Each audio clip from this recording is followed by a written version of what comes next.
55, 55 اور 95 ہر عمر کے لیے یکساں مفید، مفاد عامہ کا علم بردار۔ ضرور سبسکرائب کریں، لائک کریں، شیئر کریں اور بیل آئیکن پریس کرنا نہ بھولیں۔ ربانی دا اسکالر یوٹیوب چینل۔ اور انہوں کے اسمبلی ہال میں سبق کو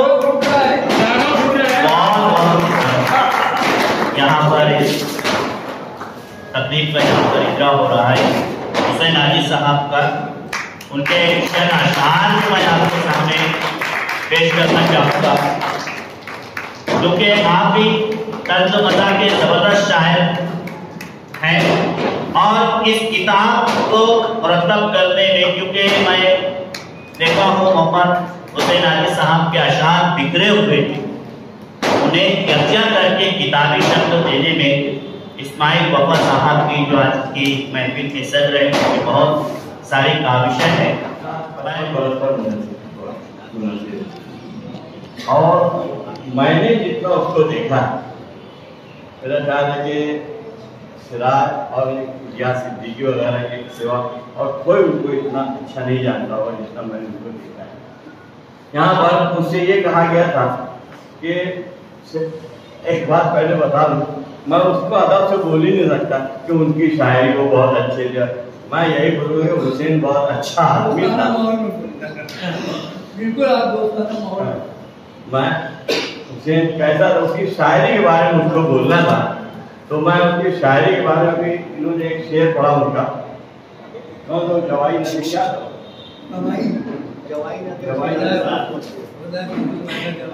کیا یہ شعر جو ہے بشیر بدر کا ایک شعر تھا کہ خدا ایسے احساس کا نام ہے رہے سامنے اور دکھائی نہ دے۔ اس پر حسین عاجز نے پوری ایک مزاحیہ 5-7 شعر کی حضرت ہے، ایک مشاعرے میں اس نے پڑھا اور میں سامنے بیٹھا ہوا تھا، نشست تھی تو اس لیے شاعر سامنے بیٹھے تھے، پھر صدر اور سنانے والا وہاں رہتا تھا، تو حسین نے یہ غزل سنائی۔ میں نے کہا حسین سب تو سنا دی، وہ پیروڈی بھی سنایا، تو ایک لمحے کے لیے وہ چونکا، بولے سنا دوں، بولے بالکل سنا دے۔ تو اس نے اس شعر کی کہ خدا ایسے احساس کا نام ہے رہے سامنے اور دکھائی نہ دے، اس کی پیروڈی اس نے سنائی کہ ظہیر ایسے ایک شخص کا نام ہے، ظہیر ایسے ایک شخص کا نام ہے رہے سامنے اور دکھائی نہ دے۔ تو یہ تھا حسین، اور یہ جو اس کی شاعری کہ برجستہ وہ جو تھا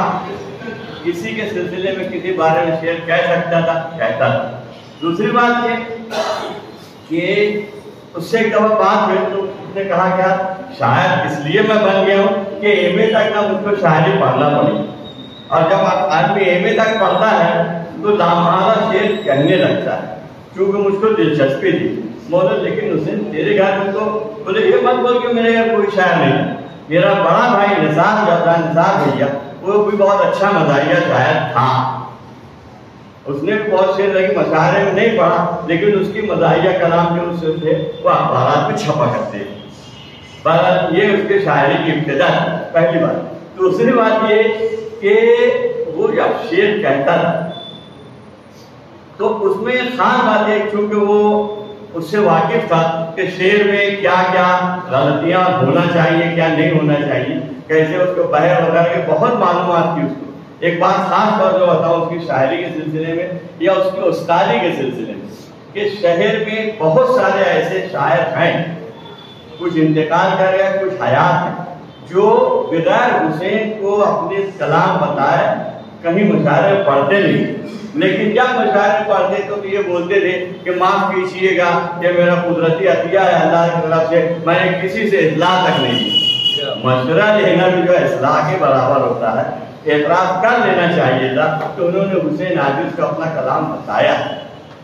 بہرحال یہ اس کی خصوصیت تھی، اور وہ بھی ایسا شخص تھا کہ اگر کسی کے کلام پہ اصلاح کر دیا،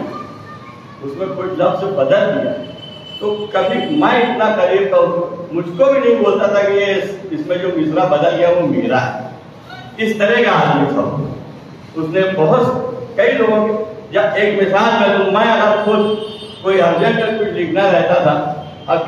اشفاق گنجی کے پاس نہیں پہنچ پاتا تھا. یہ ہم لوگ روز شام کو آتے ہی تھا حسین, وہ آتا تھا تو حسین اس کو دیکھ لے اللہ شام نامہ میں دے دینا ہے کل اس کو. وہ باقاعدہ دیکھتا تھا, اگر کچھ خامی رہ جاتی تھی اس کو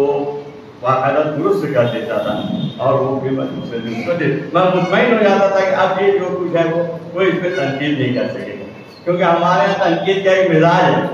کہ غلط کوئی چیز ہے نا اس کو بار بار بولنی, کوئی چیز اچھی ہے نا ایک دفعہ بول کے چپ ہو جائے. تو حسین کا یہ مزاج تھا, یہ اس کی شاعری تھی. تیسری بات ایک اور بتا دوں اس کی شاعری کے سلسلے میں, اس کے بچے بھی یہاں بیٹھے ہوئے وہ بھی جانتے ہوں گے اس بات کو کہ وہ کم سخن تھا, کم گو تھا, لیکن کبھی کبھی ایسے جملے بول جاتا تھا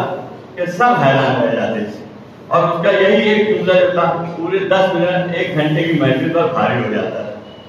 اس نے اپنے کلام میں بھی اس بات کا لحاظ رکھا کہ ایسے موضوع چھیڑے جائیں کہ جس میں خاص طور سے کچھ انفرادیت اور کچھ الگ پن, اور یہی اس کی شاعری کا کمال تھا. صرف ایک خرابی اس کے اندر بھی تھی, وہ میرے اندر بھی ہے کہ ہم لوگ اسٹیج پر ویسے نہیں پڑھ پاتے جیسے ہمارا مختار یوسف پڑھتا ہے. یہ بالکل حقیقت ہے کہ ہم لوگ بادل صاحب تھے, یہ لوگ اس طرح سے کلام پڑھتے تھے, وہ اس طرح سے ہم لوگ اپنا شعر سنا ہی نہیں سکتے تھے, بلکہ حسین کا اپنا لکھا ہوا بھی اتنا اٹک کے پڑھتا تھا ایک آدھ مرتبہ کہ ہوتا تھا ہمیں حسین کس سے لکھا کے لائے, ایسا ہو جاتا تھا. بہرحال تیسری ایک آخری بات اور بتا دوں کہ وہ شاعر شروع سے تھا,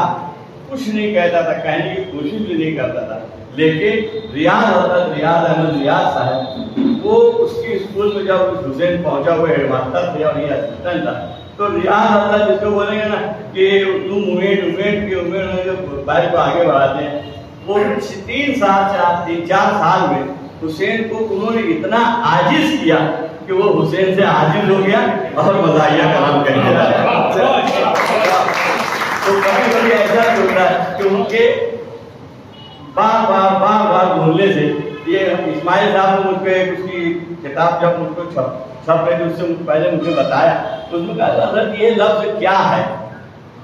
ریاض حضرت کا وہ مصرع دیا ہوا تھا اور انہوں نے کہا تھا کہ ایسے الفاظ لطیف قافیوں نے استعمال کرو کہ جو مزاحیہ ہو اور لوگوں کو سمجھ میں آئے, لوگوں کو لگے کچھ نیا پن. وہ ایک لفظ تھا تھتوڑیا, میرا خیال آج کوئی نہیں جانتا وہ اس کا مطلب کیا. تھتوڑیا یہ اس کا مطلب کیا, ہم لوگ اپنے بچپن میں جب کھیلتے تھے تو وہ بولتے تھے نا اس کا مطلب کھیل رک جائے, تو اس کا مطلب میری تھتوڑیا, یعنی میں بھی نہیں کھیلتی. تو ہاں, تو وہ لفظ انہوں نے حسین کو دیا اور کہا کوئی اس پر پوری حضرت کیا ہے, اس نے کہی. اور وہ میں بلکہ اسماعیل پاپا صاحب نے جب مجھے بتایا مجھ سے, انہوں نے بھی یہ پوچھا اس کا مطلب کیا ہے. میں اور میری عمر کے 2-4 لوگ ہی اس کو تھتوڑیا کا مطلب بتا سکیں گے, باقی کسی کو معلوم نہیں. میرا خیال ہے وہ غلط نکال دے تو بہتر ہے, کیونکہ نہیں سمجھے گا کسی کو تو ذرا سا ٹھیک نہیں لگے گا. اس کا وہ سارا کلام جو عوام آسانی سے سمجھ لے, اس کے طنز کو, اس کے مزاج کو اسماعیل بابا نے اور حسین کے نواسے اور پوتے وہ دونوں ہیں, ایک ہی لڑکا ہے, ایک بھائی کا نواسا ہے وہ, ایک بھائی کا پوتا ہے. اس نے اتنی محنت کی, کہاں سے اس نے گھر میں معلوم نہیں کہاں چھان کے تقریباً 200-250 صفحات پر مشتمل پوری کتاب اس نے تیار کی, اور اس کا انتخاب جو تھا پھر اسماعیل بابا صاحب نے کیا. بہت سارے شعر اس میں سے نکال کے, بہت ساری غزلیں ہٹا کے 150-60 صفحے تک کو لے کر آئے. تیسری خاص بات یہ کہ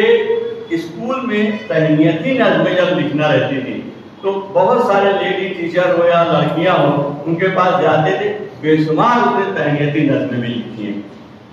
سود کو تھا لیکن کبھی یہ نہیں ہوا کہ ہائے پاپا سے 24 گھنٹہ شاعری کرتا ہے. جب کوئی اس کو بولتا تھا کہ یہ لکھنا ہے تو وہ کل میں دے دیتا ہوں لکھ دو, دوسرے دن لکھ کر دے دیتا ہے, لیکن 24 گھنٹہ اپنے پاس شاعری کو سوال نہیں رکھتا تھا. یہ اس کی بڑی خصوصیت ہے. کچھ لوگ ایسے ہوتے ہیں کہ جہاں کو آدمی ملے یہ سن تو دے کہ غزل ہوتی ملی, کبھی حسین نے یہ خود سے کہا ہی نہیں,